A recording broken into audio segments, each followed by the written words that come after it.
ನಮಸ್ಕಾರ, ಸೋನಿನ ನ್ಯೂಸ್ಗೆ ಸ್ವಾಗತ. ನಾನು ಸೋನಿಕಾ. ಮೊದಲಿಗೆ ಮುಖ್ಯಾಂಶಗಳು.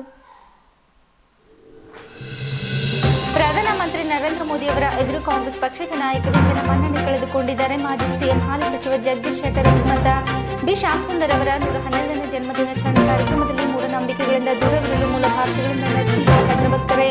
ಬಸವಕರಣದಲ್ಲಿ ಸವಿತಾ ಸಮಾಜದ 20 ಗುಂಟ ರುದ್ರಭೂಮಿ ಅತಿಕ್ರಮಣ ಮಾಡಿರುವವರ ವಿರುದ್ಧ ಕ್ರಮಕ್ಕಾಗಿ ಒತ್ತಾಯಿಸಿ ಪ್ರತಿಭಟನಾ ಮೆರವಣಿಗೆ. ಗುಂಪಾ ರಿಂಗ್ ರೋಡ್ನಲ್ಲಿ Vijay multi and super speciality hospital ಉದ್ಘಾಟಿಸಿದ ಪೂಜ್ಯ ಶ್ರೀ ಶಿವಕುಮಾರ ಮಹಾಸ್ವಾಮಿಗಳು. ಜನವರಿ 19ರಂದು ವೇಮೆ ಹೇಮಾಂ ಸಮುದಾಯ ಭವನದಲ್ಲಿ ಜಿಲ್ಲಾರೆಡ್ಡಿ ಸಮಾಜದಿಂದ ಅರ್ಥಪೂರ್ಣವಾಗಿ ವೇಮೆ ಜಯಂತಿಗೆ ನಿರ್ಧಾರ. ಜನಪದ ಜಗಲಿ ಕಾರ್ಯಕ್ರಮದ ವಿಶೇಷ ಉಪನ್ಯಾಸದಲ್ಲಿ ಆರೋಗ್ಯ ವೃದ್ಧಿಗೆ ಜನಪದ ವೈದ್ಯ ಪದ್ಧತಿ ಸಂಜೀವಿನಿ ನಿರಂತರ ಬಂಡಿ. ಸುದ್ದಿಯ ವಿವರಗಳು. ಭಾರತೀಯ ಜನತಾ ಪಾರ್ಟಿ ಬೀದರ್ ಜಿಲ್ಲಾ ಘಟಕದಿಂದ ಜನವರಿ 11ರಂದು ಆಯೋಜಿಸಿದ್ದ ಗ್ರಾಮ ಪಂಚಾಯತ್ ಚುನಾವಣೆಯಲ್ಲಿ ಆಯ್ಕೆಯಾಗಿರುವ ಬಿಜೆಪಿ ಬೆಂಬಲಿತ ನೂತನ ಸದಸ್ಯರಿಗೆ ಸನ್ಮಾನ ಹಾಗೂ ಗ್ರಾಮ ಜನಸೇವಕ ಸಮಾವೇಶದಲ್ಲಿ ಭಾಗವಹಿಸಲು ಬೀದರ್ ಜಿಲ್ಲೆಗೆ ಆಗಮಿಸಿದ ಮಾಜಿ ಮುಖ್ಯಮಂತ್ರಿ ಹಾಗೂ ಹಾಲಿ ಸಚಿವರಾದ ಜಗದೀಶ್ ಶೆಟ್ಟರ್ ಅವರು ಸುದ್ದಿಗೋಷ್ಠಿಯಲ್ಲಿ ಮಾತನಾಡುತ್ತಾ ಪ್ರಧಾನಮಂತ್ರಿ ನರೇಂದ್ರ ಮೋದಿ ಅವರ ಎದುರು ಕಾಂಗ್ರೆಸ್ ಪಕ್ಷದ ನಾಯಕರು ಜನಮನ್ನಣೆ ಕಳೆದುಕೊಂಡಿದ್ದಾರೆ ಎಂದರು. ಮಾಜಿ ಮುಖ್ಯಮಂತ್ರಿಗಳು ಹಾಗೂ ಹಾಲಿ ಕೈಗಾರಿಕಾ ಸಚಿವರಾದ ಜಗದೀಶ್ ಶೆಟ್ಟರ್ ಅವರು ಸುದ್ದಿಗೋಷ್ಠಿಯಲ್ಲಿ ಮಾತನಾಡುತ್ತಾ ಗ್ರಾಮ ಪಂಚಾಯತ್ ಚುನಾವಣೆಯ ಮುನ್ನ ಬಿಜೆಪಿ ರಾಜ್ಯದ ವಿವಿಧೆಡೆ ನಡೆಸಿದ್ದ ಗ್ರಾಮ ಸ್ವರಾಜ್ಯ ಸಮಾವೇಶ ಬಿಜೆಪಿ ಬೆಂಬಲಿತ ಅಭ್ಯರ್ಥಿಗಳು ಹೆಚ್ಚಿನ ಸಂಖ್ಯೆಯಲ್ಲಿ ಗ್ರಾಮ ಪಂಚಾಯತ್ ಚುನಾವಣೆಯಲ್ಲಿ ಗೆಲುವು ಸಾಧಿಸಲು ಸಹಕಾರಿಯಾಗಿದೆ ಎಂದರು. ಬಿಜೆಪಿ ಗ್ರಾಮ ಸ್ವರಾಜ್ಯ ಸಮಾವೇಶ ನೋಡಿಕೊಂಡು ಕಾಂಗ್ರೆಸ್ ವಿಜಯ ಸಂಕಲ್ಪ ಯಾತ್ರೆ ನಡೆಸುತ್ತದೆ. ಪ್ರಧಾನಮಂತ್ರಿ ನರೇಂದ್ರ ಮೋದಿ ಅವರಿಗೆ ಎಲ್ಲೆಡೆ ಜನಮನ್ನಣೆ ಸಿಗುತ್ತದೆ. ಗ್ರಾಮ ಪಂಚಾಯತ್, ವಿಧಾನಸಭೆ, ಲೋಕಸಭೆ ಚುನಾವಣೆಗಳು ಹಾಗೂ ಉಪಚುನಾವಣೆಗಳಲ್ಲಿಯೂ ಕಾಂಗ್ರೆಸ್ 3ನೇ ಅಥವಾ 4ನೇ ಸ್ಥಾನ ಪಡೆಯುತ್ತದೆ. ಒಟ್ಟಾರೆ ಹೇಳುವುದಾದರೆ ಪ್ರಧಾನಿ ನರೇಂದ್ರ ಮೋದಿ ಅವರ ಎದುರು ಕಾಂಗ್ರೆಸ್ ನಾಯಕರು ಜನಮನ್ನಣೆ ಕಳೆದುಕೊಂಡಿದ್ದಾರೆ ಎಂದರು. ಬಿಜೆಪಿ ಅಧಿಕಾರಕ್ಕೆ ಬಂದ ಮೇಲೆ ಕರ್ನಾಟಕ ರಾಜ್ಯದಲ್ಲಿ ವಿಧಾನಸಭೆ 15 ಕ್ಷೇತ್ರಗಳ ಉಪಚುನಾವಣೆಯಲ್ಲಿ ಬಿಜೆಪಿ 12 ಸ್ಥಾನಗಳಲ್ಲಿ ಜಯಭರಿ ಬಾರಿಸಿದ್ದಾರೆ. ಕಾಂಗ್ರೆಸ್ ಪಕ್ಷಕ್ಕೆ ಹಿನ್ನಡೆಯಾಯಿತು. ಮತ್ತೆ 3 ಸ್ಥಾನಗಳಿಗೆ ನಡೆದ ಉಪಚುನಾವಣೆಯಲ್ಲಿಯೂ ಕಾಂಗ್ರೆಸ್ ಹೀನಾಯವಾಗಿ ಸೋಲುಂಡಿದೆ ಎಂದರು. ಜನವರಿ 17ರಂದು ಗ್ರಾಮ ಜನಸೇವಕ ಸಮಾವೇಶದ ಸಮಾರೋಪ ಸಮಾರಂಭ ಬೆಳಗಾವಿಯಲ್ಲಿ ಮಧ್ಯಾಹ್ನ 3 ಗಂಟೆಗೆ ನಡೆಯಲಿದೆ. ಈ ಸಮಾವೇಶದಲ್ಲಿ ಲಕ್ಷಾಂತರ ಜನರು ಭಾಗವಹಿಸಲಿದ್ದಾರೆ ಎಂದರು. ಸಚಿವ ಸಂಪುಟ ವಿಸ್ತರಣೆ ಮಾಡುವುದು ಮುಖ್ಯಮಂತ್ರಿಗಳು ಪರಮಾಧಿಕಾರವಿದೆ. ಬಿಜೆಪಿ ಹೈಕಮಾಂಡ್ನಿಂದ ಹಸಿರು ನಿಶಾನೆ ಸಿಕ್ಕಿದೆ. ಎಷ್ಟು ಮಂದಿಗೆ ಸೇರಿಸಿಕೊಳ್ಳುತ್ತಾರೆ ಎಂಬ ಮಾಹಿತಿ ಇಲ್ಲ ಎಂದರು. ಕರ್ನಾಟಕ ರಾಜ್ಯದಲ್ಲಿ ಮುಖ್ಯಮಂತ್ರಿ ಹುದ್ದೆ ಖಾಲಿ ಇಲ್ಲ. 3.5 ವರ್ಷ ಬಿಎಸ್ ಯಡಿಯೂರಪ್ಪನವರು ಮುಖ್ಯಮಂತ್ರಿಯಾಗಿ ಮುಂದುವರಿಯಲಿದ್ದಾರೆ ಎಂದರು. ಮಾಜಿ ಮುಖ್ಯಮಂತ್ರಿ ಹಾಗೂ ಕಾಂಗ್ರೆಸ್ ನಾಯಕ ಸಿದ್ದರಾಮಯ್ಯನವರಿಗೆ ಏನು ಕೆಲಸವಿಲ್ಲದ ಕಾರಣ ಅನಗತ್ಯ ವಿಷಯಗಳ ಬಗ್ಗೆ ಮಾತನಾಡಿ ರಾಜ್ಯದಲ್ಲಿ ಗೊಂದಲ ಸೃಷ್ಟಿ ಮಾಡುತ್ತಿದ್ದಾರೆ. ಬೇರೆ ಪಕ್ಷದ ಬಗ್ಗೆ ಮಾತನಾಡುವ ಸಿದ್ದರಾಮಯ್ಯನವರು ತಮ್ಮ ಹಾಗೂ ಡಿಕೆ ಶಿವಕುಮಾರ್ ಮಧ್ಯೆ ಬಿರುಕು ಸರಿ ಮಾಡಿಕೊಳ್ಳಲಿ ಎಂದು ಸಲಹೆ ನೀಡಿದರು. ಪತ್ರಿಕೆಗೋಷ್ಠಿಯಲ್ಲಿ ಪಶುಸಂಗೋಪನೆ ಹಾಗೂ ಬೀದರ್ ಜಿಲ್ಲಾ ಉಸ್ತುವಾರಿ ಸಚಿವ ಪ್ರಭು ಚವ್ಹಾಣ್, ಸಚಿವರಾದ ಶ್ರೀಮತಿ ಶಶಿಕಲಾ ಜೊಲ್ಲೆ, ಸಂಸದ ಭಗವಂತ ಖೂಬ, ಕರ್ನಾಟಕ ರಾಜ್ಯ ಕೈಗಾರಿಕಾ ಅಭಿವೃದ್ಧಿ ಹಾಗೂ ಮೂಲ ಸೌಲಭ್ಯ ನಿಗಮ ಮಂಡಳಿ ಅಧ್ಯಕ್ಷರಾದ ಡಾಕ್ಟರ್ ಶೈಲೇಂದ್ರ ಬೆಲ್ದಾಳೆ, ಬಿಜೆಪಿ ರಾಜ್ಯ ನಾಯಕ ಸಂದೀಪ್, ಜಿಲ್ಲಾ ಅಧ್ಯಕ್ಷರಾದ ಶಿವನಂದ ಮಠಾಳ್ಕರ್, ಮುಖಂಡರಾದ ಈಶ್ವರ್ ಸಿಂಗ್ ಠಾಕೂರ್ ಹಾಗೂ ಮುಂತಾದವರಿದ್ದರು. ಯಶಸ್ವಿಯಾಗಿದೆ. ಗ್ರಾಮ ಸ್ವರಾಜ್ಯ ಸಮಾವೇಶ ಏನು ಮಾಡಿದ್ವಲ್ಲ ಅದು ನಮಗೆ ಬೂಸ್ಟ್ ಆಯಿತು. ಗ್ರಾಮ ಪಂಚಾಯತ್ ಚುನಾವಣೆಗೆ ನಮ್ಮ ಕಾರ್ಯಕರ್ತರು ದೊಡ್ಡ ಪ್ರಮಾಣದಲ್ಲಿ ಆರಿಸಿ ಬರಲಿಕ್ಕೆ ಅದು ಸಾಧ್ಯ ಆಯಿತು ಅನ್ನುವಂಥ ಮಾತನ್ನು ಈ ಸಂದರ್ಭ ಹೇಳ್ತೀವಿ. ಮತ್ತು ನರೇಂದ್ರ ಮೋದಿಯವರ ನಾಯಕತ್ವ ಇಡೀ ದೇಶಕ್ಕೆ ಮತ್ತು ರಾಜ್ಯದಲ್ಲಿ BS ಯಡಿಯೂರಪ್ಪನವರ ನೇತೃತ್ವದಲ್ಲಿ ಇವತ್ತೇನು ಜನಪರವಾದಂಥ ಕೆಲಸ ಕಾರ್ಯಗಳನ್ನು ನಾವು ಮಾಡ್ತಾ ಇದ್ದೇವೆ. ಅದರಿಂದ ಭಾಳ ದೊಡ್ಡ ಪ್ರಮಾಣದಲ್ಲಿ ನಮಗೆ ಚುನಾವಣೆಯಲ್ಲಿ ಗೆಲುವು ಸಿಗ್ತಾ ಇದೆ ಅನ್ನುವಂಥ ಮಾತನ್ನು ಈ ಸಂದರ್ಭದಲ್ಲಿ ನಾನು ಹೇಳಬಯಸಿದ್ದೇನೆ. ನರೇಂದ್ರ ಮೋದಿಯವರ ಇವತ್ತಿನ ಆಡಳಿತ ಇದೆ, ಅದಕ್ಕೆ ಜನಮನ್ನಣೆ ಸಿಕ್ಕಿದೆ ಅನ್ನುವಂಥ ಮಾತನ್ನು ಈ ಸಂದರ್ಭದಲ್ಲಿ ನಾನು ಹೇಳಬಯಸ್ತಾ ಇದ್ದೆ. ಭಾರತೀಯ ಜನತಾ ಪಾರ್ಟಿ ನಿರಂತರವಾಗಿ ಪಾರ್ಟಿ ಸಂಘಟನೆ, ಕಾರ್ಯಕರ್ತರ ಸಮಾವೇಶ ಇವೆಲ್ಲವೂ ನಿರಂತರವಾಗಿ ನಡ್ಕೊಂಡು ಬಂದಂಥದ್ದು. ಬಹುಶಃ ಕಾಂಗ್ರೆಸ್ಸವರು ಇದು ಅಭ್ಯಾಸ ಇಲ್ಲ. ನಾವೇನು ಗ್ರಾಮ ಸ್ವರಾಜ್ಯದ ಸಮಾವೇಶಗಳನ್ನು ಮಾಡಿದ್ವಿ, ಅದರ ಯಶಸ್ಸು ಗ್ರಾಮ ಪಂಚಾಯತಿ ಚುನಾವಣೆಯಲ್ಲಿ ಆಯಿತು. ಅದರ ಹಿನ್ನೆಲೆಯಲ್ಲಿ ಅವರು ಎಚ್ಚರಾಗಿದ್ದಾರೆ. ಈಗ ಎಚ್ಚರಾಗಿ ಇವತ್ತು ಬೇರೆ ಬೇರೆ ಪ್ರದೇಶಕ್ಕೆ ಹೋಗಿ ಸಂಕಲ್ಪ ಯಾತ್ರೆ, ಮತ್ತೊಂದು ಯಾತ್ರೆ ಏನೇನೋ ಮಾಡಲಿಕ್ಕೆ ಹೊಂಟಿದ್ದಾರೆ. ಆದರೆ ಅದರಲ್ಲಿ ಯಶಸ್ವಿ ಆಗೋದಿಲ್ಲ. ಅದರಿಂದ ಅವರು ಜನಮನ್ನಣೆ ಗಳಿಸಲಿಕ್ಕೆ ಸಾಧ್ಯನೇ ಇಲ್ಲ. ಮತ್ತು ಈಗಾಗಲೇ ಜನರ ವಿಶ್ವಾಸವನ್ನು ಕಾಂಗ್ರೆಸ್ ಪಾರ್ಟಿ ಕಳ್ಕೊಂಡ್ಬಿಟ್ಟಿದೆ. ನರೇಂದ್ರ ಮೋದಿಯವರ ನಾಯಕತ್ವಕ್ಕೆ ಪರ್ಯಾಯವಾದಂಥ ನಾಯಕತ್ವ ಕಾಂಗ್ರೆಸ್ನಲ್ಲಿ ಇಲ್ಲ ಅನ್ನುವಂಥದ್ದು ನಾನು ಸ್ಪಷ್ಟವಾಗಿ ಹೇಳ್ತೀನಿ. ಅದರಿಂದ ಇವತ್ತು ಯಾವುದೇ ಚುನಾವಣೆ ನೋಡಿದಾಗ ಎಲ್ಲ ಕಡೆ ಕಾಂಗ್ರೆಸ್ ಪಾರ್ಟಿಗೆ ಹಿನ್ನಡೆ ಆಗ್ತಾ ಇರೋದು ನಾವು ನೋಡಿದ್ದೀವಿ. ಅದು ಯಾವುದೇ ಚುನಾವಣೆ, ವಿಧಾನಸಭೆ ಚುನಾವಣೆ ಇರ್ಬೋದು, ಲೋಕಸಭಾ ಚುನಾವಣೆ ಇರ್ಬೋದು, ಮತ್ತು ಬೈ ಎಲೆಕ್ಷನ್ಸ್ ಇರ್ಬೋದು. ಇವತ್ತು ಮೊನ್ನೆ ನಡೆದ ನಮ್ಮ ಕರ್ನಾಟಕದಲ್ಲಿ ನಮ್ಮ ಸರ್ಕಾರ ಬಂದ ಮೇಲೆ ವಿಧಾನಸಭೆಗೆ ಮೊದಲು 15 ಬೈ ಎಲೆಕ್ಷನ್ ನಡೆಯೋದು, 15 ಅಸೆಂಬ್ಲಿಗೆ 12 ಸ್ಥಾನಗಳಲ್ಲಿ ನಾವು ಗೆದ್ವಿ.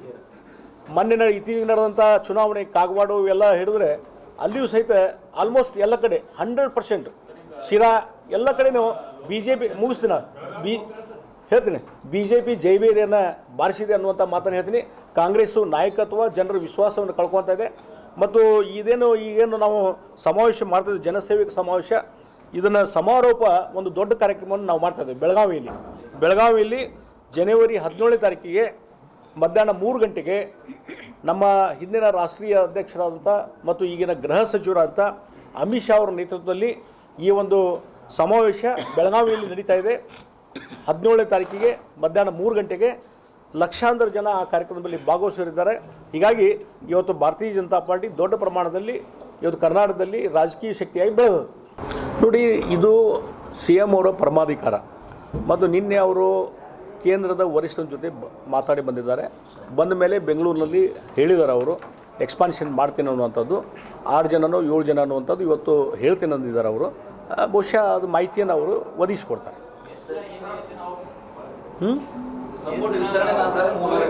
ಅಲ್ಲರಿ, ಅದು ನನಗೆ ಗುರ್ತಿದೆ. ಮುಖ್ಯಮಂತ್ರಿಗಳ ಪರಮಾಧಿಕಾರ ನಿನ್ನೆ ಅವರು ವರಿಷ್ಠ ಜೊತೆ ಮಾತಾಡಿದ್ದಾರೆ, ಕನ್ಸಲ್ಟ್ ಮಾಡಿದ್ದಾರೆ. ಮತ್ತು ಇವತ್ತು ಎಷ್ಟು ಜನ ಸೇರಿಸ್ತೀನಿ ಅನ್ನೋಂಥ ಹೆಸರು ಹೇಳ್ತೀನಿ ಅಂತಂದಿದ್ದಾರೆ. ಹೀಗಾಗಿ ಅವ್ರಿಗೆ ಬಿಡೋಣ ಅಂತಿದ್ದಾನೆ. ನಾ ಹೆಂಗೆ ಹೇಳ್ಬೇಕು ಇದನ್ನು? ಅಲ್ಲ, ನನಗೆ ಗುರ್ತಿಲ್ಲರಿಪ್ಪ, ನಾ ಹೆಂಗೆ ಹೇಳ್ಬೇಕು? ಮುಖ್ಯಮಂತ್ರಿಗಳ ಹಾಂ ಇರ್ಬೋದು ರೀ. ನಾ ಇಲ್ಲೇ ನಿನ್ನೆ ರಾತ್ರಿ ಬೀದರ್ಗೆ ಬಂದೀನಿ ನೋಡ್ರಿ. ದಿಲ್ಲಿಗೆ ಹೋಗಿ ನಿನ್ನೆ ರಾತ್ರಿ ಬಂದಾರ. ನಾನು ಹುಬ್ಳಿಯಿಂದ ಹೈದರಾಬಾದ್ ಮುಖಾಂತರ ನಿನ್ನೆ ರಾತ್ರಿ ಬಂದೀನಿ. ಇವತ್ತು ಬೆಳಗಿಂದ ಇಲ್ಲೇ ಇದ್ದೀನಿ. ನನಗೇನು ಮಾಹಿತಿ? ಸಿದ್ದರಾಮಯ್ಯನವ್ರಿಗೆ ಏನಾಗತ್ತೆ, ಸಿದ್ದರಾಮಯ್ಯರು ಕಾಂಗ್ರೆಸ್ಸು ಅಧೋಗತಿಗೆ ಹೋಗ್ತಾ ಇದೆ, ಕಾಂಗ್ರೆಸ್ಸು ಕುಸಿದು ಹೋಗ್ತಾ ಇದೆ. ಈ ಸರ್ಕಾರ ವಿರುದ್ಧ ಮಾತಾಡಲಿಕ್ಕೆ ಏನೋ ಇಶ್ಯೂಗಳು ಇಲ್ಲ. ಅದರಿಂದ ಬೇಕಾಬಿಟ್ಟಿಯಾಗಿ ಏನಾದರೂ ಮಾತಾಡ್ಲಿಕ್ಕೆ ಚಾಲೂ ಮಾಡಿದ್ದಾರೆ. ಮತ್ತು ಅವರು ಅಧಿಕಾರದಿಂದ ಇಳಿತಾರೆ. ಮತ್ತೊಂದು ಇವರೇ ನಮ್ಮ ಪಾರ್ಟಿ ವಕ್ತಾರನ್ನು, ಇವರು ನಮ್ಮ ಪಾರ್ಟಿ ಹೈಕಮಾಂಡನ್ನು ಇವರು ಸಿದ್ದರಾಮಯ್ಯ. ಹೀಗಾಗಿ ಅವ್ರು ಹೇಳೋದ್ರಲ್ಲಿ ಏನೋ ಅರ್ಥ ಇಲ್ಲ. ನಿಮ್ಮ ಕಾಂಗ್ರೆಸ್ ಪಾರ್ಟಿ ಸರಿ ಮಾಡಿಕೊಡ್ರಿ, ನಿಮ್ಮದು DK ಶಿವಕುಮಾರ್ ರಿಲೇಷನ್ ಮೊದಲು ಸರಿ ಮಾಡಿಕೊಡ್ರಿ, ಉಳಿದ ಬಗ್ಗೆ ವಿಚಾರ ಮಾಡಿರಿ ಅಂತ ಹಿಂದಾಗಡೆ. ನಿಮ್ಮ ಪಾರ್ಟಿನ ಗತಿ ಇಲ್ಲ ನಿಮಗೆ. ಮನೆ ಗ್ರಾಮ ಪಂಚಾಯತ್ ಎಲೆಕ್ಷನ್ದಾಗ ಸೋತು ಸುಣ್ಣಾಗಿದ್ದೀರಿ. ಅದ್ರ ಬಗ್ಗೆ ವಿಚಾರ ಮಾಡೋದು ಬಿಟ್ಟು CM ಅವ್ರ ಬಗ್ಗೆ ಮತ್ತೊಬ್ಬರಿಗೆ ಮಾತಾಡ್ಲಿಕ್ಕೆ ನಿಮ್ಮ ನೈತಿಕ ಹಕ್ಕಿಯಲ್ಲಿದೆ ಅಂತ ನೋಡ್ರಿ. ಖಾಲಿ ಪುಕ್ಕಟ್ ಟೀಕಾ ಮಾಡೋದು ನಿಲ್ಲಿಸ್ರಿ, ರಚನಾತ್ಮಕ ಸಲಹೆ ಸೂಚನೆ ಕೊಡ್ರಿ ಅಂತ ಹೇಳ್ತೀನಿ ನಾನು. ಡೆಫಿನೆಟ್ಲಿ CM ಹುದ್ದೆ ಖಾಲಿ ಇಲ್ಲ, ಯಡಿಯೂರಪ್ಪನವರೇ ಮುಖ್ಯಮಂತ್ರಿಯಾಗಿ ಇರ್ತಾರೆ. ಇಷ್ಟೇ. Yes, thank you.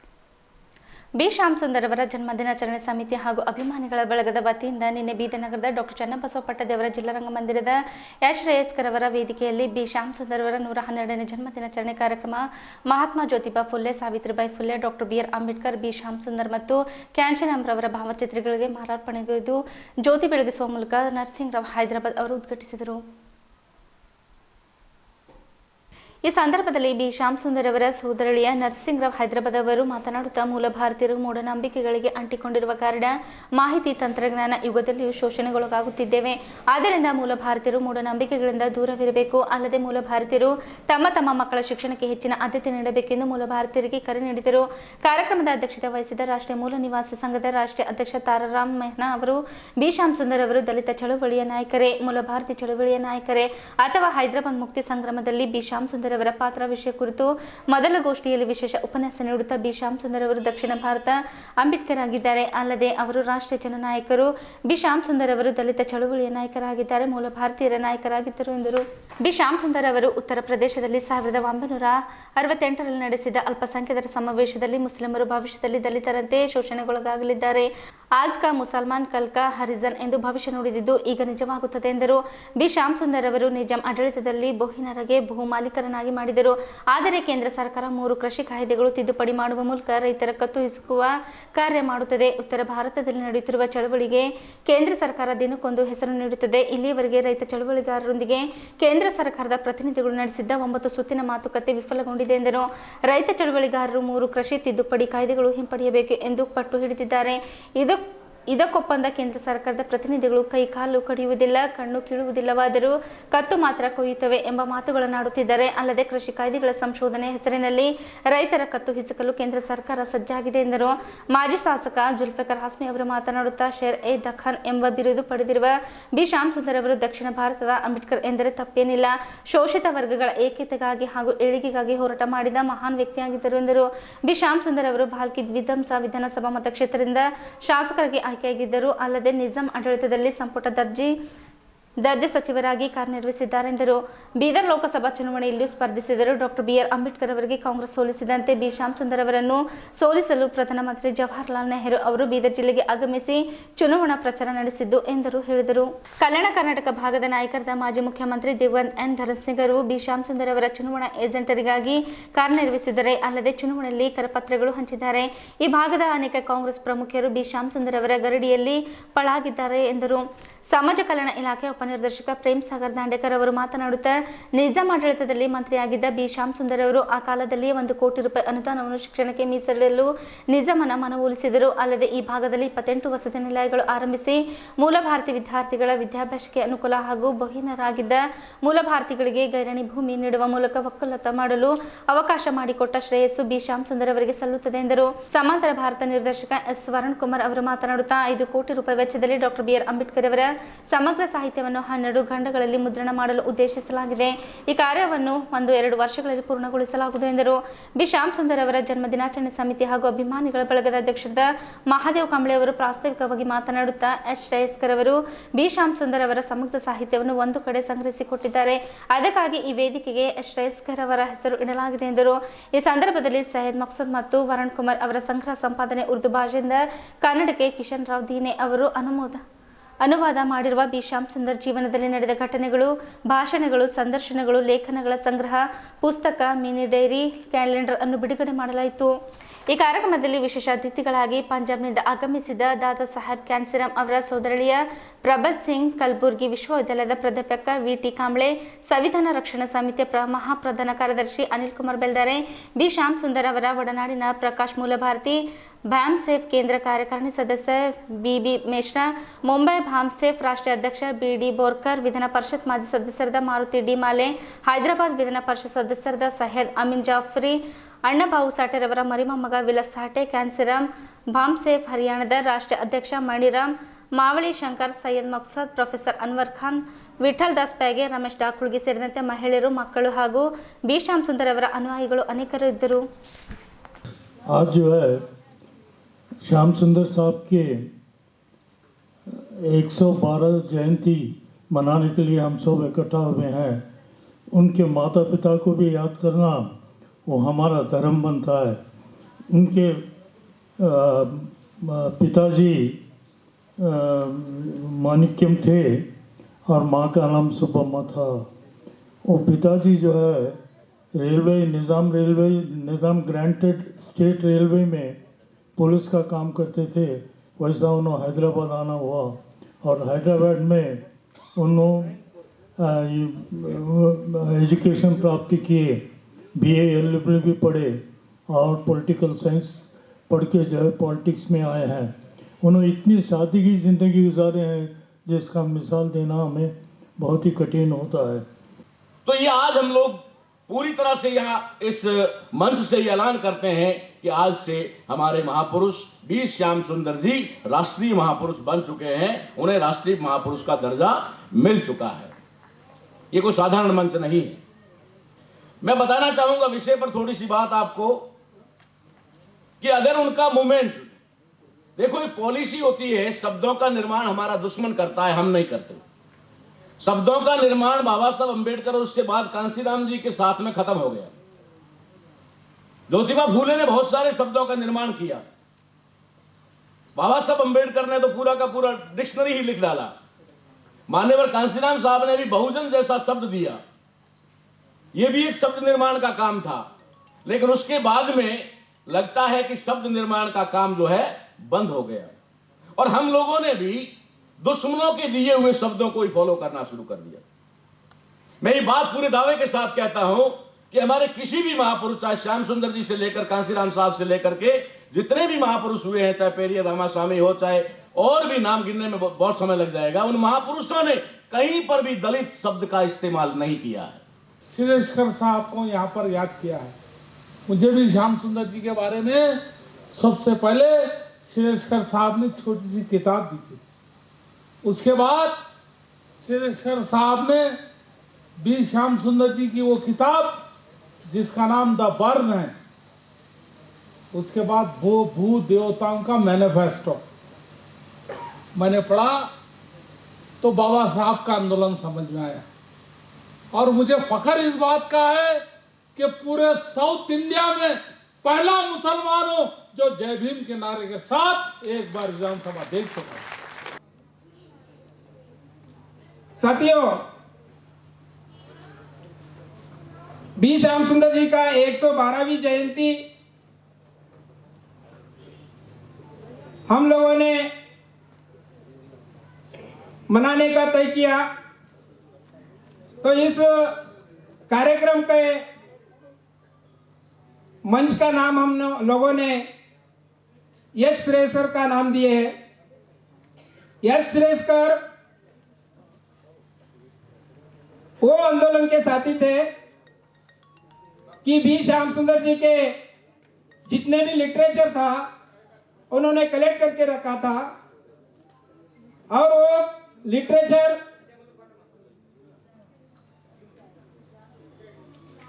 Varun Kumar साहब, मकसूद साहब, इन्होंने उस लिटरेचर को बाहर निकाला है। ಬೀದರ್ ಜಿಲ್ಲೆಯ ಬಸವಕಲ್ಯಾಣ ಪಟ್ಟಣದಲ್ಲಿ ರಾಜ್ಯ ಸರ್ಕಾರದಿಂದ ಸವಿತಾ ಸಮಾಜಕ್ಕೆ ಮಂಜೂರಾಗಿರುವ ರುದ್ರಭೂಮಿಯ 20 ಗುಂಟೆ ಜಮೀನನ್ನು ಅಮೀರುದ್ದೀನ್ ಅಬ್ದುಲ್ ರಜಾಕ್ ಚೌಧರಿ ಹಾಗೂ ಇವರ ಮಕ್ಕಳಾದ ಬಾಬಾ ರಜಾಕ್ ಚೌಧರಿ ಬಿಲಾಲ್ ಅವರು ಅತಿಕ್ರಮಣ ಮಾಡಿಕೊಂಡಿರುವ ಭೂಮಿಯಲ್ಲಿ ಶೆಡ್ ನಿರ್ಮಾಣ ಮಾಡಿದ್ದಾರೆ. ಇದನ್ನು ತೆರವು ಮಾಡಿ ಭೂಮಿ ಸವಿತಾ ಸಮಾಜಕ್ಕೆ ಕೊಡಿಸಬೇಕೆಂದು ಒತ್ತಾಯಿಸಿ ಬೀದರ್ ಜಿಲ್ಲಾ ಸವಿತಾ ನಾವಿ ಸಮಾಜದ ವತಿಯಿಂದ ಬೀದರ್ ನಗರದಲ್ಲಿ ಪ್ರತಿಭಟನಾ ಮೆರವಣಿಗೆ ನಡೆಸಿ ಜಿಲ್ಲಾಧಿಕಾರಿಗಳಿಗೆ ಮನವಿ ಪತ್ರ ಸಲ್ಲಿಸಲಾಯಿತು. ಈ ಸಂದರ್ಭದಲ್ಲಿ ಬೀದರ್ ಜಿಲ್ಲಾ ಸವಿತಾ ನಾವಿ ಸಮಾಜದ ಅಧ್ಯಕ್ಷರಾದ ಉಮೇಶ್ ಕುಮಾರ್ ಡಿ ಗೋಂದೆಗಾಂವ್ಕರ್ ಅವರು ಮಾತನಾಡುತ್ತಾ, ಬೀದರ್ ಜಿಲ್ಲೆಯ ಬಸವಕಲ್ಯಾಣದಲ್ಲಿ ಸವಿತಾ ಸಮಾಜಕ್ಕಾಗಿ ರಾಜ್ಯ ಸರ್ಕಾರ 20 ಗುಂಟೆ ಭೂಮಿ ಮಂಜೂರು ಮಾಡಿದೆ. ಈ ಭೂಮಿಯನ್ನು ಅಲ್ಲಿಯ ತಂದೆ ಮಕ್ಕಳು ಅತಿಕ್ರಮಣ ಮಾಡಿದ್ದು, ಈ ಸಂಬಂಧ ಸುಮಾರು 10 ಸಲ ಜಿಲ್ಲಾಧಿಕಾರಿಗಳ ಮೂಲಕ ಮುಖ್ಯಮಂತ್ರಿಗಳು, ಜಿಲ್ಲಾಧಿಕಾರಿಗಳು, ತಹಸೀಲ್ದಾರರಿಗೆ ಮನವಿ ಪತ್ರ ಸಲ್ಲಿಸಲಾಗಿದೆ ಎಂದರು. ಸವಿತಾ ಸಮಾಜದ ಮುಖಂಡರಾದ ಗಣಪತಿ ಅವರು ಮಾತನಾಡುತ್ತಾ, ಕೋವಿಡ್-19 ಸಂದರ್ಭದಲ್ಲಿ ಸಂಕಷ್ಟ ಸಿಲುಕಿರುವ ಸವಿತಾ ಸಮಾಜದ ಸುಮಾರು 70ಕ್ಕೂ ಅಧಿಕ ಕಾರ್ಮಿಕರಿಗೆ ಸರ್ಕಾರದ ಸಹಾಯಧನ ಬಂದಿಲ್ಲ. ರಾಜ್ಯ ಸರ್ಕಾರ ಈ ಕೂಡಲೇ ಕಾರ್ಮಿಕರ ಖಾತೆಗೆ ಹಣ ಜಮೆ ಮಾಡಬೇಕೆಂದು ಮನವಿ ಮಾಡಿಕೊಂಡರು. ಸವಿತಾ ನಾವಿ ಸಮಾಜದ ಬಸವಕಲ್ಯಾಣ ತಾಲೂಕು ಅಧ್ಯಕ್ಷರಾದ ಗೋಪಾಲರಾವ್ ಅವರು ಮಾತನಾಡುತ್ತಾ, ಬಸವಕಲ್ಯಾಣದಲ್ಲಿ ಸವಿತಾ ಸಮಾಜದ ರುದ್ರಭೂಮಿಗಾಗಿ 20 ಗುಂಟೆ ಭೂಮಿ ರಾಜ್ಯ ಸರ್ಕಾರ ಮಂಜೂರು ಮಾಡಿದ ಭೂಮಿಯನ್ನು ಅಲ್ಲಿಯ ತಂದೆ ಮಕ್ಕಳು ಸೇರಿಕೊಂಡು ಅತಿಕ್ರಮಣ ಮಾಡಿದ್ದಾರೆ. ಈ ಸಂಬಂಧ ಜಿಲ್ಲಾಧಿಕಾರಿಗಳು, ಸಹಾಯಕ ಆಯುಕ್ತರು, ತಹಸೀಲ್ದಾರರಿಗೆ ಮನವಿ ಪತ್ರ ಸಲ್ಲಿಸಿದರೂ ಯಾವುದೇ ಪ್ರಯೋಜನವಾಗಿಲ್ಲ ಎಂದರು. ಈ ಪ್ರತಿಭಟನೆಯಲ್ಲಿ ಬೀದರ್ ಜಿಲ್ಲಾ ಸವಿತಾ ನಾವಿ ಸಮಾಜದ ಪದಾಧಿಕಾರಿಗಳು, ಬೀದರ್ ಜಿಲ್ಲೆಯ ಸಮಾಜದ ಮುಖಂಡರು, ಬಾಂಧವರಿದ್ದರು.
ಇಲ್ಲಿವರೆಗೆ 18 ಪ್ರತಿಭೆ ಕೊಟ್ಟಿದ್ದಾರೆ ಸರ್. ಇಲ್ಲಿವರೆಗೆ ಯಾವುದೋ ಉತ್ತರ ಸಿಗಲಿಲ್ಲ ಸರ್ ನಮಗೆ.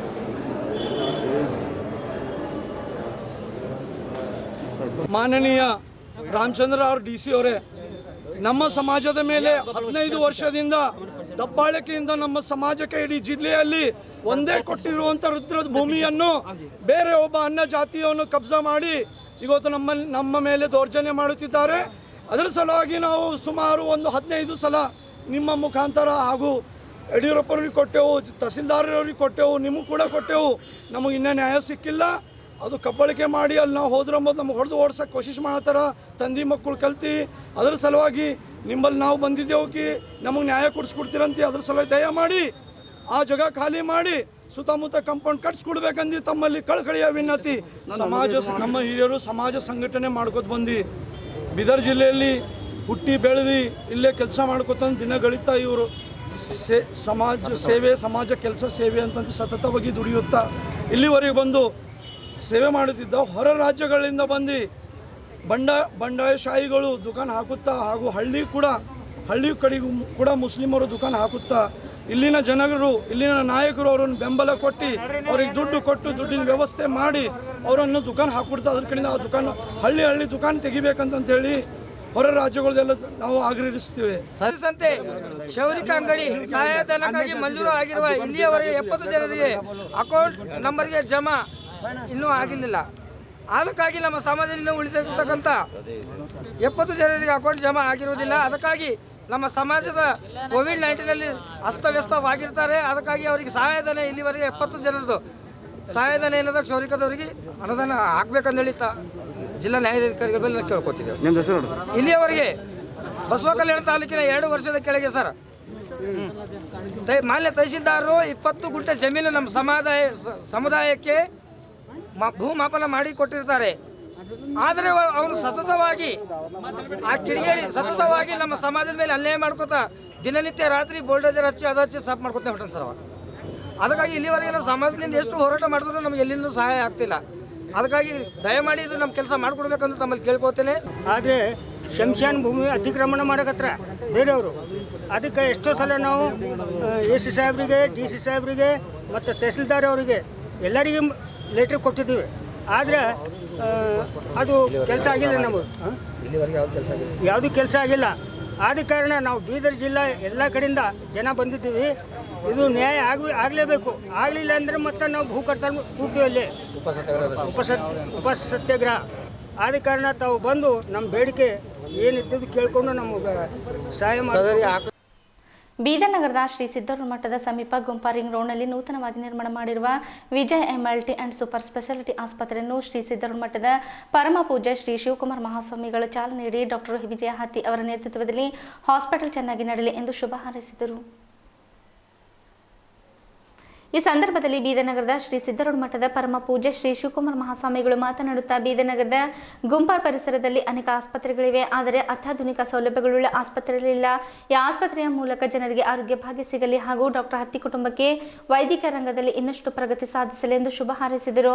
Vijay MLT and super hospital ವ್ಯವಸ್ಥಾಪಕ ನಿರ್ದೇಶಕರಾದ ಡಾಕ್ಟರ್ ವಿಜಯ್ ಹತ್ತಿ ಅವರು ಮಾತನಾಡುತ್ತಾ ಬೀದರ್ ಜಿಲ್ಲೆಯ ಅನೇಕ ರೋಗಿಗಳು ವಿವಿಧ ರೋಗಗಳ ಚಿಕಿತ್ಸೆಗಾಗಿ ಸೋಲಾಪುರ್, ಹೈದರಾಬಾದ್, ಪುಣೆ, ಮುಂಬೈ ಮಹಾನಗರಗಳಿಗೆ ಹೋಗಿ ದುಡ್ಡು ಖರ್ಚು ಮಾಡಿಕೊಂಡು ಬರುತ್ತಾರೆ ಎಂದರು.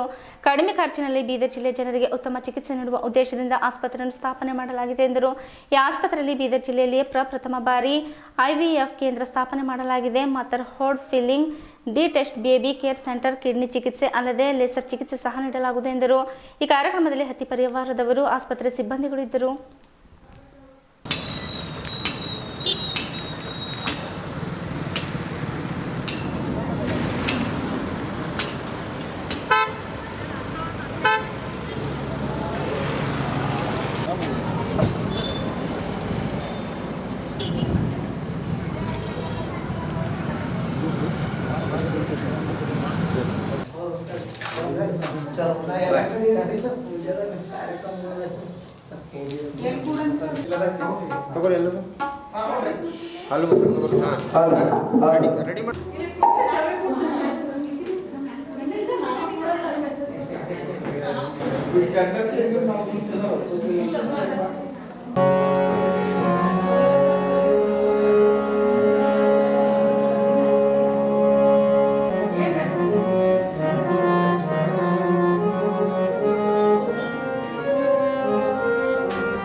दर्शयामि आगमातं देवानां गमनात् सर्वशतां कर्मैगण्डानन्द सर्वं पुष्पं नैवेद्यं निवेदयामि प्रदक्षिणं करोमि च प्रकोष्ठपावनाशाय प्रकोष्ठफलसिद्धे प्रदक्षिणं करोमि सर्वसिद्धगणनायक सर्वार्थ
ಸಿದ್ಧಾರೂಢ ಮಠದ ಸುತ್ತಮುತ್ತಲೂ ಅನೇಕ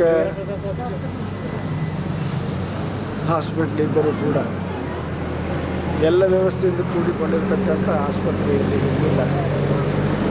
ನಮ್ಮವರೇ ಆಗಿರುವಂಥ ಹತ್ತಿಯವರು ಸಂಪೂರ್ಣ ಮನೆಯವರೇ ಎಲ್ಲ ವೈದ್ಯರು ಇರುವುದರಿಂದ ಸುತ್ತಮುತ್ತಲ ಜನರಿಗೆ ಬಹಳ ಅನುಕೂಲವಾಗಿ ಅವರ ಆರೋಗ್ಯ ಭಾಗ್ಯ ಮತ್ತಿಟ್ಟು ಬೆಳೀಲಿ.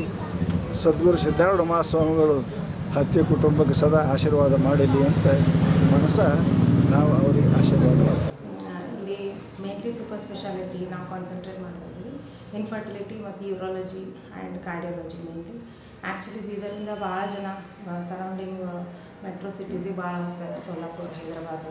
ಸೊ ಅಲ್ಲಿಂದ ಜನರಿಗೆ ಹೋಗಿ ಬರೋದಕ್ಕೆ ಜಾಸ್ತಿ ದುಡ್ಡು ಖರ್ಚಾಗ್ತಾಯಿದೆ. ಸೊ ಅದೇ ಫೆಸಿಲಿಟಿ ನಾವು ಇಲ್ಲಿ ಲೋಕಲಲ್ಲಿ ಕೊಡ್ತಾಯಿದ್ದೀವಿ ಅಟ್ ಅಫೋರ್ಡೆಬಲ್ ಪ್ರೈಸ್. ಸೊ ಇವತ್ತು ಇದರದ್ದು ಓಪನಿಂಗ್ ಇದೆ ಹಾಸ್ಪಿಟಲ್ದು. ಆ್ಯಂಡ್ ಶಿವಕುಮಾರ್ ಅಪ್ಪ ಅವ್ರು ಬಂದು ನಮಗೆಲ್ಲ ಆಶೀರ್ವಾದ ಮಾಡ್ತಾರೆ.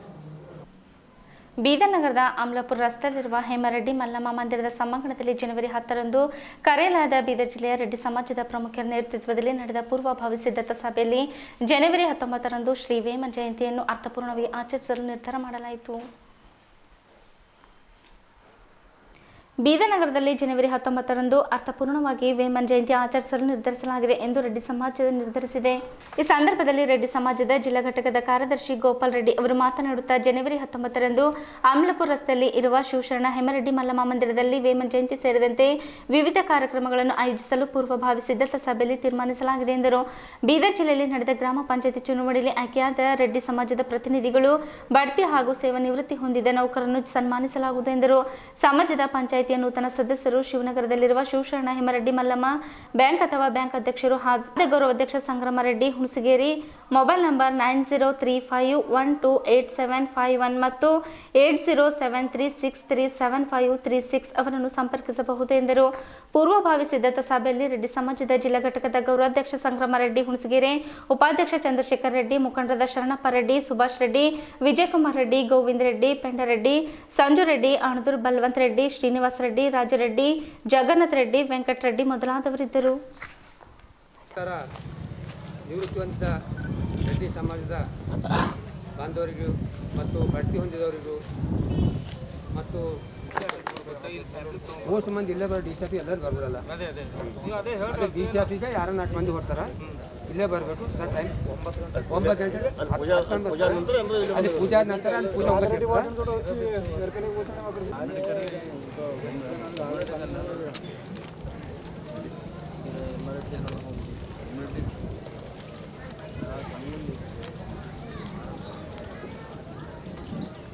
ಹತ್ತೊಂಬತ್ತನೇ ದಿನಾಂಕ ವೇಮನ ಜಯಂತಿ ಆಚರಣೆ ಮಾಡೋ ಕುರಿತು ಪೂರ್ವಭಾವಿ ಸಭೆ ಕರೆಯಲಾಗಿದೆ. ಡಿ ಸಿ ಆಫೀಸ್ನಲ್ಲಿ 9 ಗಂಟೆಯಿಂದ 10 ಒಳಗಾಗಿ ಕಾರ್ಯಕ್ರಮ ಮುಗಿತದೆ. ಅದಾದ ನಂತರ ನೇರವಾಗಿ ಇಲ್ಲಿ ಹೇಮ ಸಮುದಾಯ ಭವನಕ್ಕೆ ಇಲ್ಲಿ ಫಂಕ್ಷನ್ ಹಾಲ್ಗೆ 10 ಗಂಟೆ ಬಂದು ಇಲ್ಲಿ ಆಚರಣೆ ಮಾಡ್ತೀವಿ ನಾವು. ಈ ಜಯಂತಿ ಆಚರಣೆಯಲ್ಲಿ ಗ್ರಾಮ ಪಂಚಾಯತ್ನಲ್ಲಿ ಮೊನ್ನೆ ನಮ್ಮ ರೆಡ್ಡಿ ಸಮಾಜ ವತಿಯಿಂದ ಚುನಾಯಿತರಾದ ಎಲ್ಲ ಸದಸ್ಯರಿಗೆ ಸನ್ಮಾನ ಕಾರ್ಯಕ್ರಮ ಹಮ್ಮಿಕೊಂಡಿದ್ದೆವು ಮತ್ತು ವಿವಿಧ ಇಲಾಖೆಯಲ್ಲಿ ನಿವೃತ್ತರಾದವರು, ಬಡ್ತಿ ಹೊಂದಿದವರು ಮತ್ತು ನೇಮಕವಾದ ಎಲ್ಲ ರೆಡ್ಡಿ ಸಮಾಜದ ಬಾಂಧವರಿಗೆ ಸನ್ಮಾನ ಕಾರ್ಯಕ್ರಮ ಹಮ್ಮಿಕೊಂಡಿದ್ದೆವು. ಅವರ ಮಾಹಿತಿಯನ್ನು ದಿನಾಂಕ 15/1/2021 ಒಳಗಾಗಿ ಶಿವನಗರ ಬ್ಯಾಂಕ್ನಲ್ಲಿ ಅವರ ಮಾಹಿತಿ ಸಲ್ಲಿಸಬೇಕು. ಈ ರೀತಿ ಎಲ್ಲ ರೆಡ್ಡಿ ಸಮಾಜ ವತಿಯಿಂದ ಜಯಂತಿ ಕಾರ್ಯಕ್ರಮ ಹಮ್ಮಿಕೊಂಡು ಅವರಿಗೆ ಸನ್ಮಾನ ಕಾರ್ಯಕ್ರಮ. ಕರ್ನಾಟಕ ಜನಪದ ಪರಿಷತ್ತು ಜಿಲ್ಲಾ ಹಾಗೂ ತಾಲೂಕಾ ಘಟಕ, ಕರ್ನಾಟಕ ಬರಹಗಾರರ ಮತ್ತು ಕಲಾವಿದರ ಸಂಘ ಹಾಗೂ ಕರ್ನಾಟಕ ಸಾಹಿತ್ಯ ಸಂಘ ಇವರ ಸಹಯೋಗದಲ್ಲಿ ಕರ್ನಾಟಕ ಸಾಹಿತ್ಯ ಸಂಘದ ಸಾಂಸ್ಕೃತಿಕ ಭವನದಲ್ಲಿ ನಡೆದ ಜನಪದ ಜಗಲಿ ಕಾರ್ಯಕ್ರಮದ ವಿಶೇಷ ಉಪನ್ಯಾಸ ನೀಡಿದ ಪಾರಂಪರಿಕ ವೈದ್ಯರು ಹಾಗೂ ಬೀದರ್ ಜಿಲ್ಲಾ ಸಾಹಿತಿಗಳಾದ ನಿರಂಕರ್ ಬಂಡಿ ಅವರು ಪಾರಂಪರಿಕ ವೈದ್ಯರು ಜನಪದ ವೈದ್ಯ ಪದ್ಧತಿಯನ್ನು ಬಳಸಿಕೊಂಡು ಜನತೆಗೆ ಚಿಕಿತ್ಸೆ ನೀಡಬೇಕು ಎಂದರು. ಪಾರಂಪರಿಕ ವೈದ್ಯರು ಹಾಗೂ ಸಾಹಿತಿಗಳಾದ ನಿರಂಕರ್ ಬಂಡಿ ಅವರು ಮಾತನಾಡುತ್ತಾ, ಪಾರಂಪರಿಕ ವೈದ್ಯರು ಜನಪದ ವೈದ್ಯ ಪದ್ಧತಿಯನ್ನು ಬಳಸಿಕೊಂಡು ಜನತೆಗೆ ಚಿಕಿತ್ಸೆ ನೀಡಬೇಕು. ಜನರು ಕೂಡ ಹೆಚ್ಚು ಪಾರಂಪರಿಕ ವೈದ್ಯ ಪದ್ಧತಿಯನ್ನು ಅಳವಡಿಸಿಕೊಂಡು ತಮ್ಮ ಆರೋಗ್ಯವನ್ನು ಕಾಪಾಡಿಕೊಳ್ಳಬೇಕು. ಆರೋಗ್ಯ ವೃದ್ಧಿಗೆ ಇದುವೇ ಸಂಜೀವಿನಿಯಾಗಿದೆ ಎಂದರು. ಜನಪದ ವೈದ್ಯ ಪದ್ಧತಿ ಹುಟ್ಟಿದ್ದು ಮಾನವನ ಪ್ರಕೃತಿಯಲ್ಲಿ ಗಿಡ, ಮರ, ಹೂ, ಹಣ್ಣು, ಕಾಯಿ, ಬೇರು ಇವುಗಳನ್ನೇ ಬಳಸಿ ತಮ್ಮ ಆರೋಗ್ಯ ವೃದ್ಧಿಗೊಳಿಸಬೇಕು. ಗರ್ಭಿಣಿಯರಿಗೆ, ಬಾಣಂತಿಯರಿಗೆ ಮನೆಯ ಔಷಧಿ ಮೂಲಕವೇ ಆರೈಕೆ ಮಾಡಬಹುದು. ಎಲ್ಲ ಪದ್ಧತಿಗಳಿಗೂ ಮೂಲ ಬೇರು ಜನಪದ ವೈದ್ಯ ಪದ್ಧತಿ. ಸ್ಥಳೀಯವಾಗಿ ದೊರೆಯುವ ಸಸ್ಯ ಸಂಪತ್ತಿನಿಂದ ನಮ್ಮ ಆರೋಗ್ಯ ಕಾಪಾಡಿಕೊಂಡು ನಿರಂತರವಾಗಿ ಬದುಕಬಹುದು. ಆದ್ದರಿಂದ ಇಂದು ಇಡೀ ವಿಶ್ವವೇ ಭಾರತದ ಕಡೆಗೆ ಮತ್ತೆ ತಿರುಗಿ ನೋಡುತ್ತದೆ ಎಂದರು. ಕಾರ್ಯಕ್ರಮದ ಅಧ್ಯಕ್ಷತೆ ವಹಿಸಿದ್ದ ಕನ್ನಡ ಉಪನ್ಯಾಸಕರಾದ ವಿಜಯಕುಮಾರ್ ಪಾಟೀಲರು ಮಾತನಾಡುತ್ತಾ ನಶಿಸಿ ಹೋಗುತ್ತಿರುವ ಜನಪದ ಸಾಹಿತ್ಯ ಸಂಸ್ಕೃತಿ ಉಳಿಸಿ ಬೆಳೆಸಿದ ಕೀರ್ತಿ ಕರ್ನಾಟಕ ಜನಪದ ಪರಿಷತ್ತಿಗೆ ಸಲ್ಲುತ್ತದೆ. ಜನಪದ ಸಾಹಿತ್ಯದಲ್ಲಿ ನೀತಿಯುತ ಮೌಲ್ಯಗಳಿವೆ. ಅವುಗಳನ್ನು ಇಂದಿನ ಹಿರಿಯರು ಸದುಪಯೋಗ ಮಾಡಿಕೊಂಡು ಮುಂದಿನ ಪೀಳಿಗೆಗೂ ತಿಳಿಸಬೇಕು. ಮಕ್ಕಳಿಗೆ ಜನಪದ ಸಂಸ್ಕೃತಿ ನೀಡಿದಾಗ ಮಾತ್ರ ಅವರು ನೀತಿವಂತರಾಗಿ ಬದುಕಲು ಸಾಧ್ಯ. ಆಧುನಿಕ ಸಂಸ್ಕೃತಿಯಿಂದ ಮಕ್ಕಳಿಗೆ ಏನು ಉಪಯೋಗವಿಲ್ಲ. ಆದ್ದರಿಂದ ಪ್ರಾಥಮಿಕ ಮಟ್ಟದಿಂದಲೇ ಜನಪದ ಕುರಿತು ಪಾಠ ಬೋಧನೆಗಳು ನಡೆಯಬೇಕು ಎಂದು ನುಡಿದರು. ಕಾರ್ಯಕ್ರಮದ ಉದ್ಘಾಟನೆಯನ್ನು ಕೇಂದ್ರ ಜಾಗೃತಿ ಸಮಿತಿ ಸದಸ್ಯರಾದ ಶಿವಯ್ಯ ಸ್ವಾಮಿ ಉದ್ಘಾಟಿಸಿ ಮಾತನಾಡುತ್ತಾ ಜನಪದ ಸಂಸ್ಕೃತಿಯ ಉಳಿವು ನಮ್ಮೆಲ್ಲರ ಹೊಣೆ. ವಿಶ್ವವೇ ಜನಪದ ಮಯವಾಗಿದೆ. ಐಟಿ, ಬಿಟಿ ನೌಕರರು ಕೂಡ ಜನಪದ ಸಂಸ್ಕೃತಿ ಅಳವಡಿಸಿಕೊಳ್ಳುತ್ತಿದ್ದಾರೆ. ತಾಯಂದಿರು ತಮ್ಮ ಮಕ್ಕಳಿಗೆ ಹಾಡು, ಕಲೆ, ಸಾಹಿತ್ಯ ಮತ್ತು ಸಂಸ್ಕೃತಿ ಕುರಿತು ನಿರಂತರವಾಗಿ ತಿಳಿಸಬೇಕು ಎಂದು ಸಲಹೆ ನೀಡಿದರು. ಗೌರವಾತಿಥಿಗಳಾಗಿ ಆಗಮಿಸಿದ RSHS ಪ್ರೌಢಶಾಲೆಯ ಮುಖ್ಯ ಗುರುಗಳಾದ ರೇವಣಪ್ಪ ಮೂಲ್ಗೆ ಮಾತನಾಡುತ್ತಾ ಬೀದರ್ ಜಿಲ್ಲೆಯಲ್ಲಿ ಜನಪದ ಪರಿಷತ್ತಿನ ಕಾರ್ಯ ಅವಿಸ್ಮರಣೀಯ. ಜನಪದ ಸಂಸ್ಕೃತಿ ಉಳಿಸಿ ಬೆಳೆಸುವ ಕಾರ್ಯ ಪರಿಷತ್ತು ಮಾಡುತ್ತದೆ ಎಂದರು. ಹಿರಿಯ ಜನಪದ ಗಾಯಕರಾದ ರಘುನಾಥ್ ಪಾಂಚಾಳ್, ವಿಶ್ವನಾಥ್ ವಿಶ್ವಕರ್ಮ, ಕುಮಾರಿ ಸೋಮೇಶ್ವರಿ ಬುಡನವರು, ಕುಮಾರಿ ಪವಿತ್ರ, ಶ್ರೀಮತಿ ಶಿವಲೀಲಾ ಬಂದಿ ಜನಪದ ಗಾಯನ ನಡೆಸಿಕೊಟ್ಟರು. ವೀಣಾ ಚಿಂಕೋಡೆ ಪ್ರಾರ್ಥಿಸಿದರು. ಸಿದ್ದಲಿಂಗ ಮಿಮಿಕ್ರಿ ನಡೆಸಿಕೊಟ್ಟರು. ಕಾರ್ಯಕ್ರಮದಲ್ಲಿ ಕರ್ನಾಟಕ ಸಾಹಿತ್ಯ ಸಂಘದ ಅಧ್ಯಕ್ಷ ಡಾಕ್ಟರ್ ಜಗನ್ನಾಥ್ ಹೆಬ್ಬಳೆ, ಕಾರ್ಯದರ್ಶಿ ನಿಜಲಿಂಗಪ್ಪ ತಗರೆ, ದೇವಿದಾಸ್ ಚಿಂಕೋಡೆ, ಶಿವಶರಣಪ್ಪ ಗಣೇಶ್ಪುರ್, ಮಲ್ಲಮ್ಮ ಸಂತಾಜಿ, ಮಾಣಿಕದೇವಿ ಪಾಟೀಲ್, ಸಂಘಟನಾ ಕಾರ್ಯದರ್ಶಿ ಪ್ರಕಾಶ್ ಕನ್ನಾಳೆ, SP ಕುಂಚಬಾಳೆ, ಡಾಕ್ಟರ್ ಸುನೀತಾ ಕೊಡ್ಲಿಕರ್, ಜಿಲ್ಲಾ ಕನ್ನಡ ಸಾಹಿತ್ಯ ಪರಿಷತ್ತಿನ ಗೌರವ ಕಾರ್ಯದರ್ಶಿಗಳಾದ ಡಾಕ್ಟರ್ ರಾಜ್ಕುಮಾರ್ ಹೆಬ್ಬಳೆ, ಡಾಕ್ಟರ್ ಮಹಾನಂದ್ ಮಡ್ಕಿ, ಶ್ರೀಮತಿ ಮೀರಾ ಖೇಣಿ ಅವರು ಸೇರಿದಂತೆ ಅನೇಕ ಕಲಾವಿದರು, ಸಾಹಿತಿಗಳು ಪಾಲ್ಗೊಂಡಿದ್ದರು.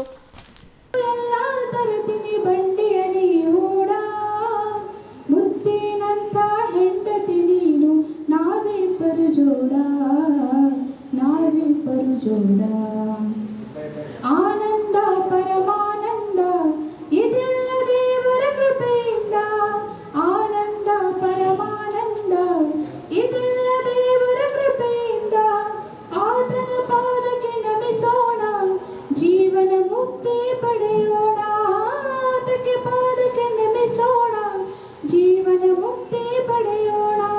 ಮುಕ್ತಿನಂತ ಹೆಂಡತಿ ನೀನು, ನಾವಿಬ್ಬರು ಜೋಡ, ನಾವಿಬ್ಬರು ಜೋಡ. ಜನಪದ ಇತಿಹಾಸವನ್ನು ನಾವು ಮೆಲುಕು ಹಾಕಿದಾಗ ಪ್ರಕೃತಿಯ ಮಡಿಲಲ್ಲಿ ಈ ಪ್ರಕೃತಿಯು ಸುಂದರವಾದಂಥ, ವಿಸ್ಮಯವಾದಂಥ, ವಿಶಿಷ್ಟವಾದಂಥ ಈ ಪ್ರಕೃತಿಯಲ್ಲಿ ಜೀವಿಗಳು ಹುಟ್ಟಿಕೊಂಡಿದ್ದಾಗಲೇ ಅದರ ಜೊತೆ ಮಾನವ ಸಂಕುಲಗಳು ಹುಟ್ಟಿಕೊಂಡು ಆ ಪರಿಸರದ ಜೊತೆಗೆ ಬೆಳೆದು ಆ ಪರಿಸರದಲ್ಲಿ ಅಧ್ಯಯನವನ್ನು ಕೈಗೊಂಡು ಆ ಪರಿಸರದಲ್ಲಿನ ನಿಸರ್ಗದಲ್ಲಿ ಮನೋಲ್ಲಾಸವಾಗಿ ಬೆಳೆದು ಆ ಪ್ರಕೃತಿಯಲ್ಲಿಯೇ ಕಲಿತಂಥ ಜನಪದರು. ಜನಪದ ಅಂದರೆ ಆ ಮೂಲ ನಾವು ಹುಡ್ಕೋತ ಹೋಗುದೇವು ಅಂದರೆ ಮೂಲ. ಈ ಪ್ರಪಂಚ ಯಾವಾಗ ಹುಡ್ಕೋತು ಅಂತ ಇನ್ನೂ ನಿಖರವಾಗಿ ಏನು ಹೇಳಲಾರದಂಥ ಸ್ಥಿತಿಯಲ್ಲಿ ಆಧುನಿಕತೆ ಇನ್ನೂ ಇದೆ. ಒಟ್ಟಾರೆ ಹೇಳ್ಬೇಕಂದ್ರೆ ಪ್ರಾಚೀನವಾಗಿರುವಂತಹ ನಮ್ಮ ಜನಪದರು ತನ್ನದೇ ಆದಂಥ ವಿಶಿಷ್ಟವಾದಂಥ ಶೈಲಿಯಲ್ಲಿ ನೃತ್ಯ ಕಲೆ, ಸಂಗೀತ ಕಲೆ, ಅದರ ಜೊತೆಯಲ್ಲಿ ಮತ್ತು ಹಲವಾರು ವೈಶಿಷ್ಟ್ಯಗಳಿಂದಿರುವಂತಹ ಸ್ಥಳ, ಅದರದೇ ಆದಂಥ ಸ್ಥಳದಲ್ಲಿ ಕೆಲವೊಂದು ಪರಿಸ್ಥಿತಿ ಅನುಗುಣವಾಗಿ ಪ್ರಾದೇಶಿಕವಾಗಿ ಕೆಲವೊಂದು ಬದಲಾವಣೆಗಳನ್ನು ಕೂಡ ನಾವು ಈ ಜನಪದ ಇತಿಹಾಸದಲ್ಲಿ ನಾವು ನೋಡ್ತಾ ಇರ್ತೇವೆ. ಇವತ್ತು ಜನಪದ ಸಾಹಿತ್ಯದಲ್ಲಿ ಇವತ್ತು ನಶಿಸಿ ಹೋಗ್ತಿದೆ. ಅನಕ್ಷರಸ್ಥರು ಆಡಿ ಮುಗಿರ್ತಕ್ಕಂಥ ಮಾತುಗಳೇ ಜನಪದ ಸಾಹಿತ್ಯ ಹುಟ್ಟುಕೊಂಡಿದೆ. ಇವತ್ತು ಜನಪದ ಸಾಹಿತ್ಯ ಏನಾಗಿದೆ ನಶಿಸಿ ಹೋಗ್ತಿದೆ. ಅದಕ್ಕೆ ಯಾರು ಪ್ರೋತ್ಸಾಹ ಕೊಡ್ತಕ್ಕಂಥವ್ರು ಯಾರು ಇಲ್ಲ.